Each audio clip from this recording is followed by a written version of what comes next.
Hey everyone, welcome to this edition of Keep, Watch, Pass. And we have a little bit of fun for you over the next few episodes because we are going to be singing our hearts out. Actually, no, you know what? We like you guys too much. We're not going to sing. Well, we're going to do our best not to sing.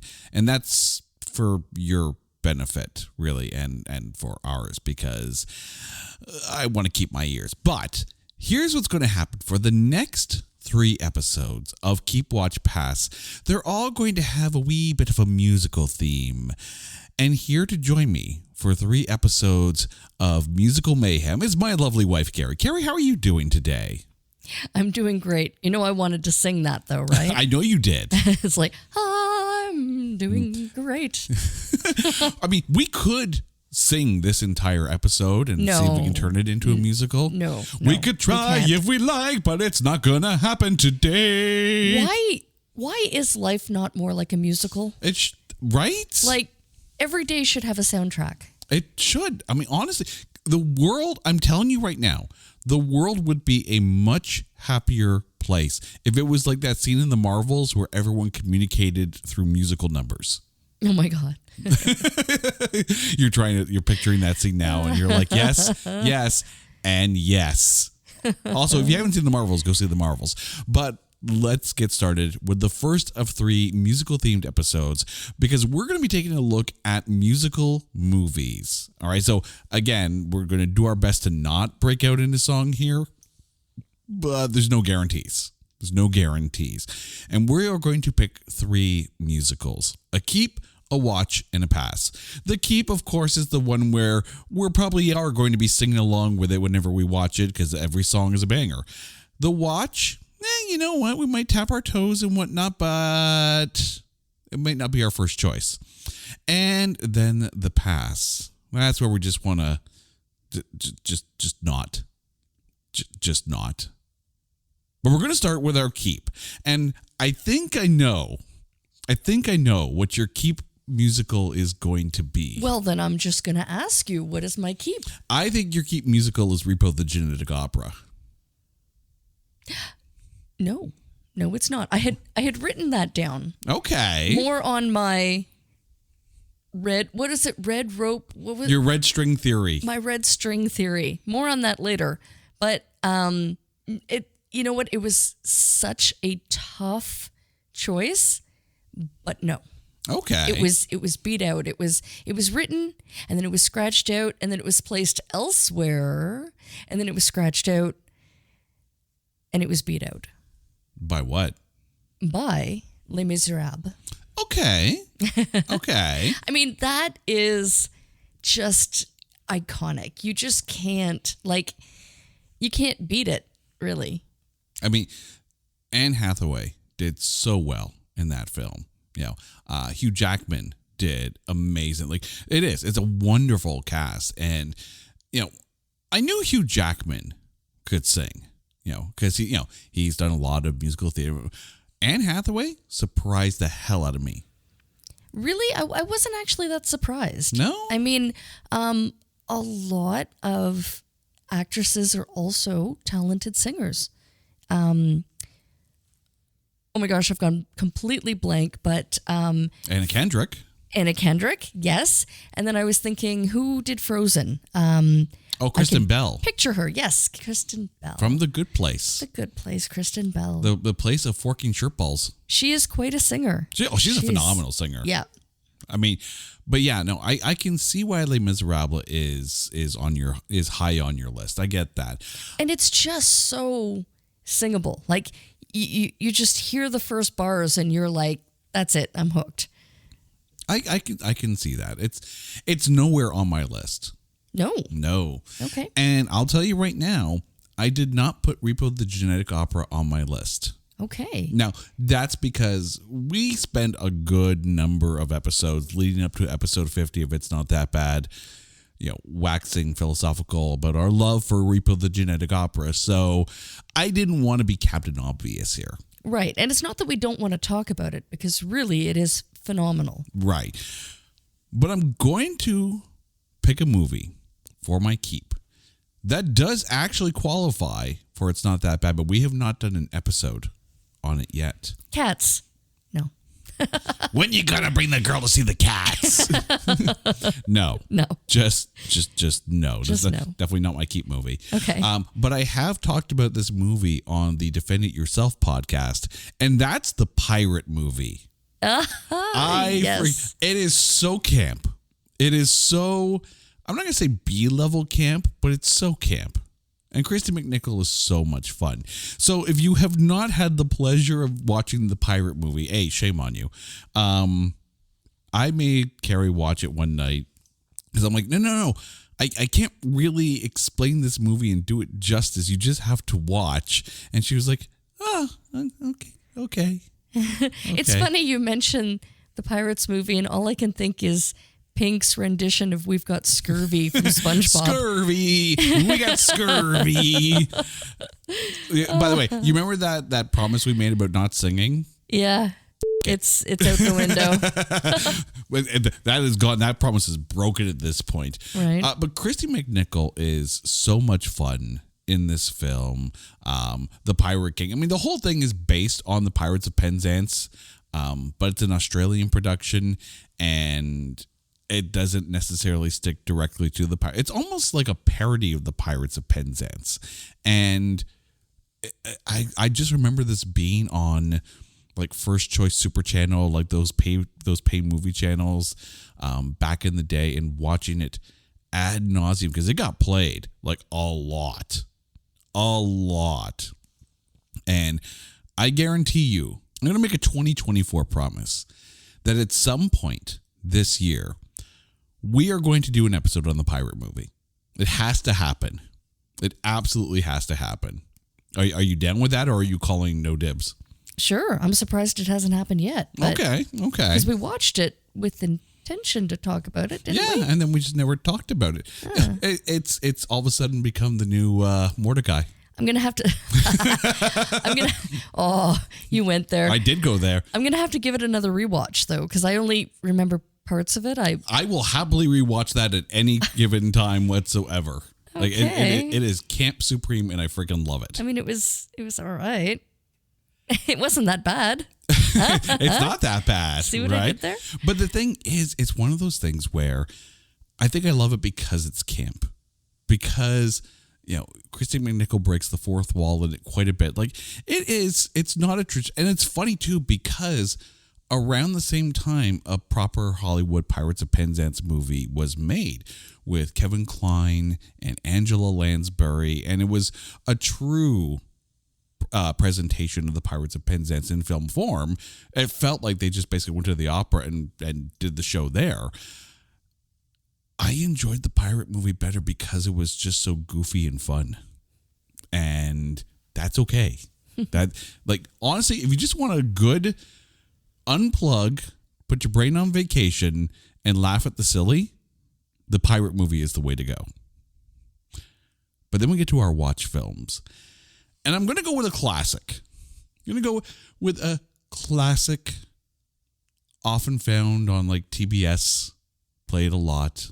I mean, I remember there was a stretch where it was played like so often on TBS that you thought that they were paying TBS to allow them to show it over and over again.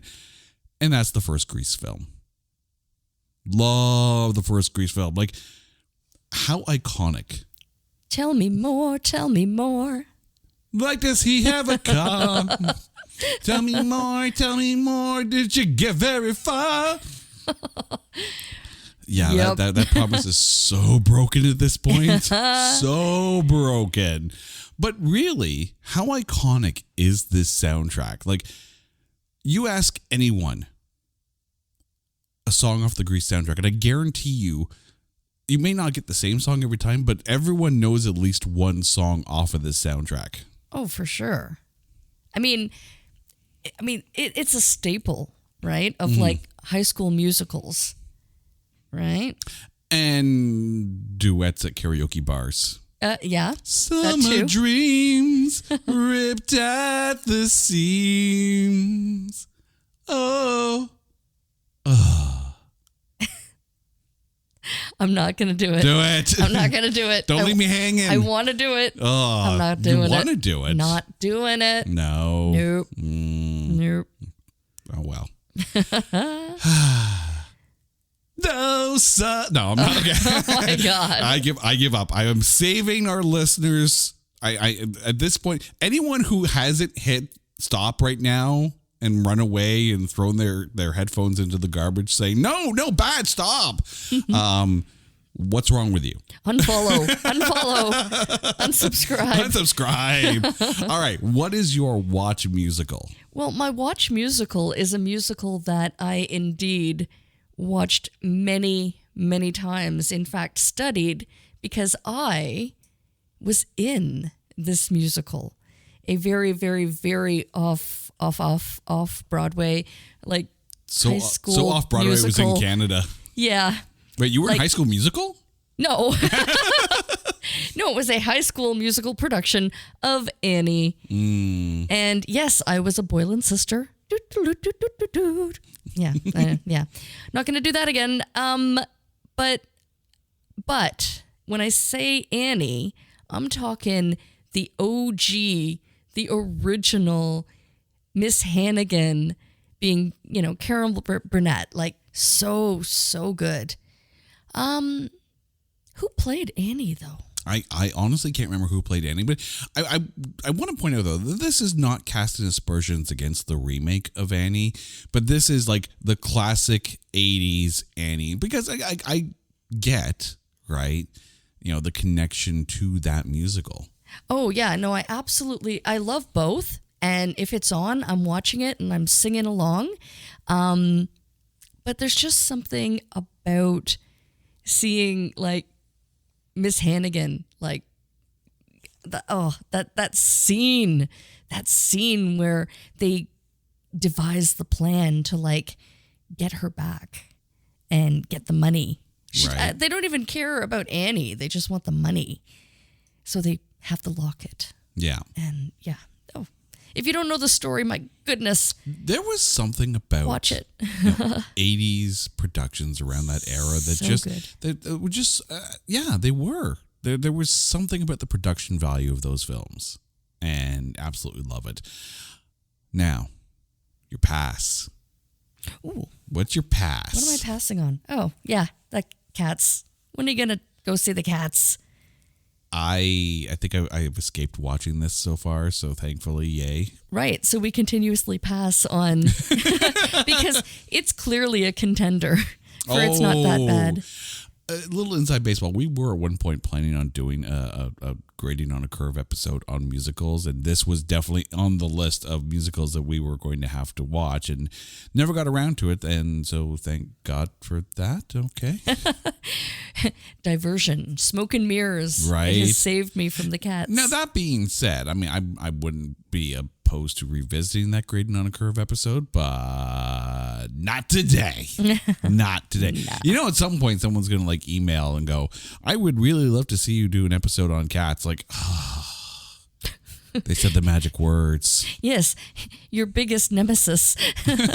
Someone who wants to see you suffer. Right? Somewhere out there, there's someone in the world who goes, I really want to piss him off right now.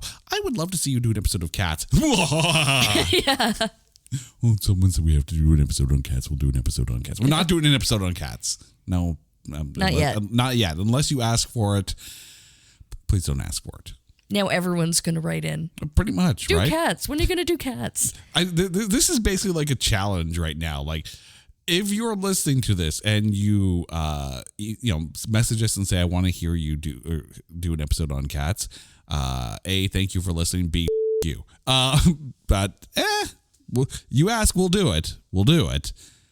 Won't like it, but we'll do it. All I can hear in my mind's eye is that voiceover voice from Honest Trailers, where they get like people write in and they're like, you have to do please, the voice. Say this, right? Do the voice of Cats. Memories. And the thing is, the actual musical of Cats, like the stage play, is fantastic. The songs are good. I absolutely love the little tip of the hat from Jersey Girl, where each and every like parent and child combination at this talent show was doing Memory. Exactly. Yeah. Memories. Because really, are there other songs to it? It's really just cats. It's just an hour and a half Cats of and their someone singing memories. And, batting around a yarn ball. I don't know. If they start like regurgitating and licking their own ass. Drinking milk and licking their paws. I mean, really, why would you do an entire musical based on an animal that doesn't give a about humans? just curious. Okay, my past film is I am clearly in the minority on this because my past musical has a 92% critic score on Rotten Tomatoes. So if you ever wondered why we actually started a podcast about, defending the unfairly maligned movies, it's because apparently we don't agree with whatever the critics say. But if I were to tell you that my past film also had a cast of, and I'm gonna work from the bottom up here. We'll see if you can guess by the time we get to the top. Nikki Blonsky, Allison Janney, Zac Efron, Queen Latifah, Brittany Snow, James Marsden, Amanda Bynes, Christopher Walken, Michelle Pfeiffer, and John Travolta. My past is Hairspray. Oh. And maybe it's just that I'm not a big fan of the songs of the musical. And really, I think there's a direct correlation. If you're not a big fan of the music in the musical, you're not going to enjoy the movie, regardless of how good it might be. But I don't get it. I watched it. I tried. Really tried. I didn't like it. No. It just wasn't for me. And sometimes that's okay.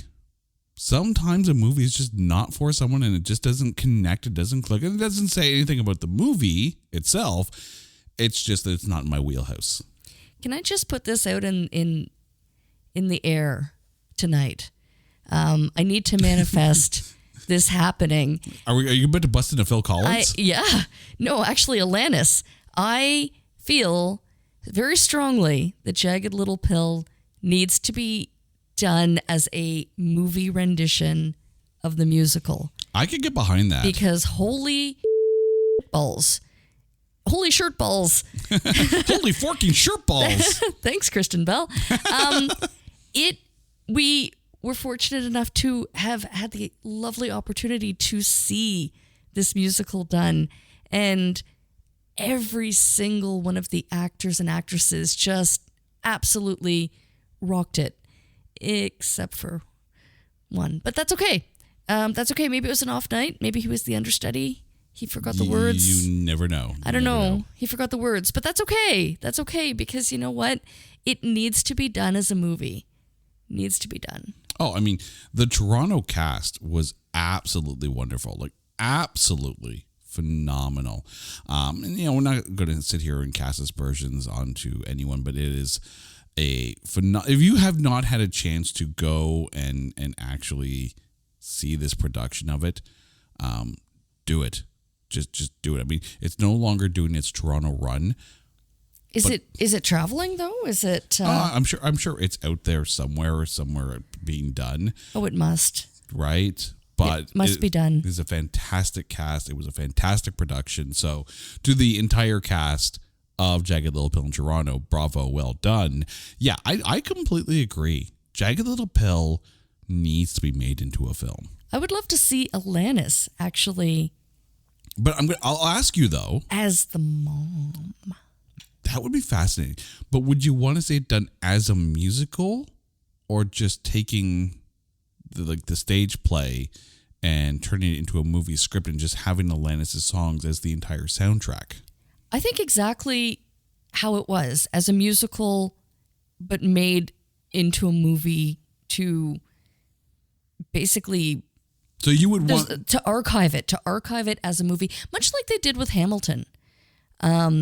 Oh, okay. I see what you're saying. Like a movie version of the stage play, as opposed to turning it into a screenplay, despite the fact that the stage play was written by Diablo Cody, who has had movies in the past turned into like full-on movie productions. Yeah, I mean, could it be done as a movie with like dialogue and like, set changes and stuff? Sure. I mean, to take it off of the stage and, bring it to life, so to speak, or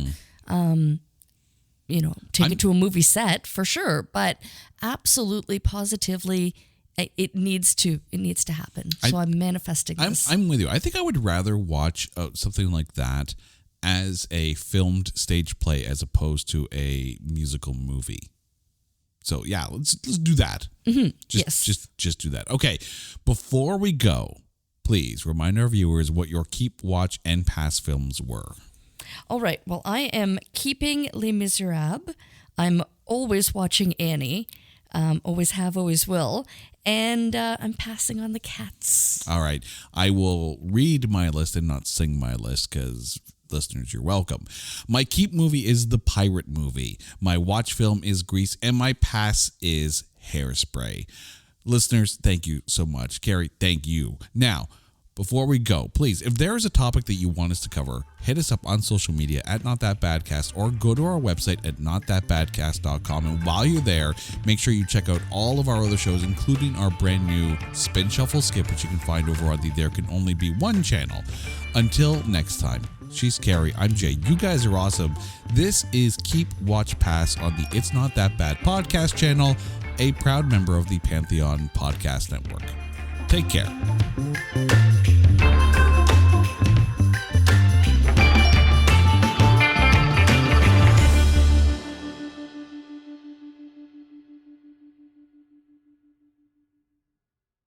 To celebrate joining Pantheon Podcasts, Rock Camp, the podcast, the official podcast of Rock and Roll Fantasy Camp, is giving away a guitar signed by Mike Portnoy of Dream Theater, Marty Friedman, formerly of Megadeth, and legendary shredder Zakk Wylde, plus our rockstar counselors like Vinny Appice, Monty Pittman, and more. To enter to win, simply follow, rate, and review our podcast on your preferred platform, and that's all you have to do. For more information, go to rockcamp.com/podcast.